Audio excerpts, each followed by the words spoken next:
everyone staying at home, it's a challenge, right?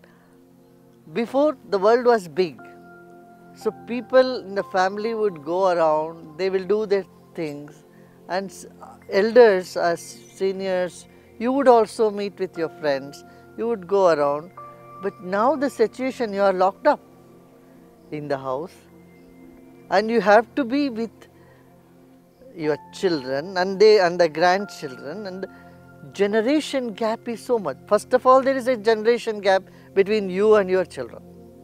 In some houses, there are 3 generations, 4 generations.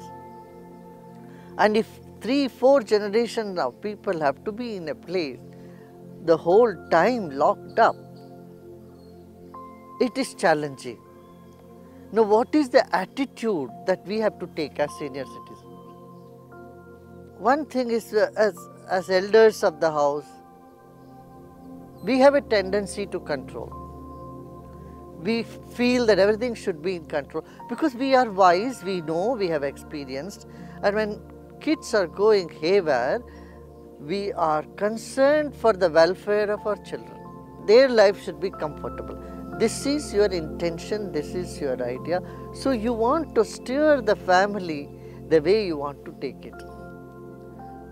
Safe, secure, and everyone to be prosperous and happy.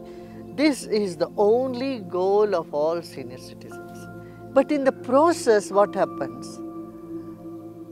We need to curtail sometimes the wishes of our children and grandchildren, because they have wild ideas and we feel that these ideas will not work, or this will be very difficult, or this will really risky.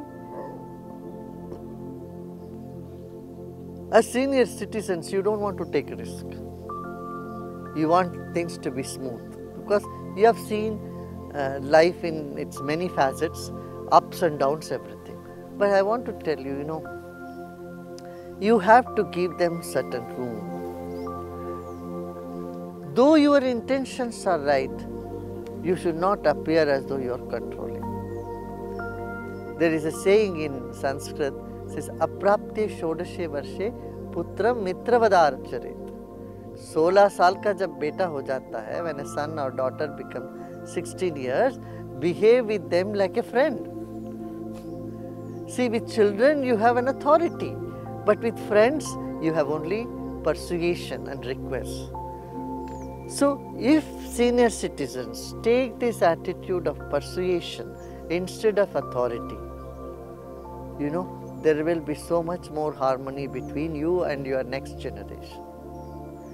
And the generation after that, with them, cordiality, that anyway you have soft corner for them. Sometimes you give them more room than they should really be given. This would irritate their parents, that is your children. So all these complications happen. In this complication, the best attitude for us is, how to ride a horse? Mirani ji knows how to ride a horse.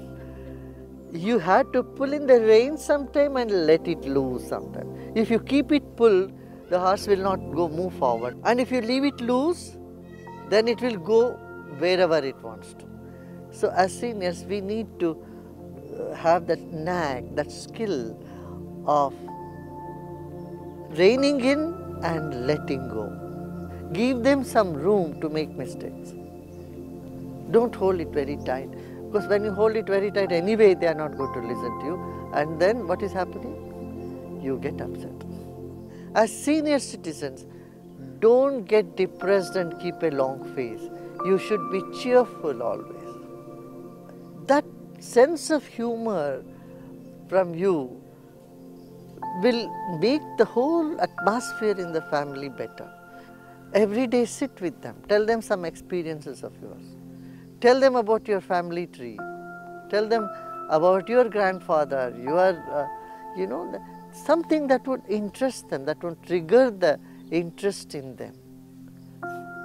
You can do all this if you are cheerful, if you are happy. Just take one sankalpa, one determination. come what may, I am not going to lose my smile. I am not going to lose my mind. I have lived nicely, I am complete, I am satisfied. This attitude in you, when it gets ingrained, I am here only to give advices. Whether they take it or not is none of my business. I am not here to control. You will create heaven at home.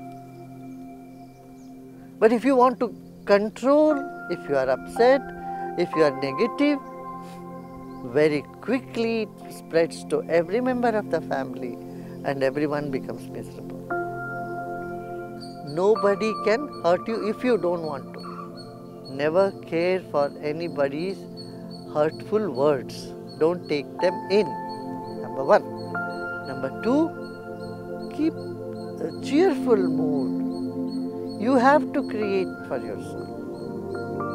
Third, spend time in philosophy, knowledge, wisdom, meditation.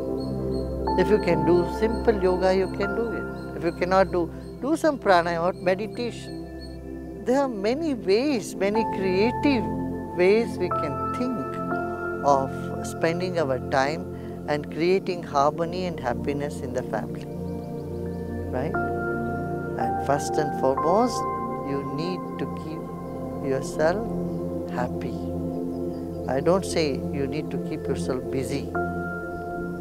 I am saying you have to keep your spirit high and keep yourself happy.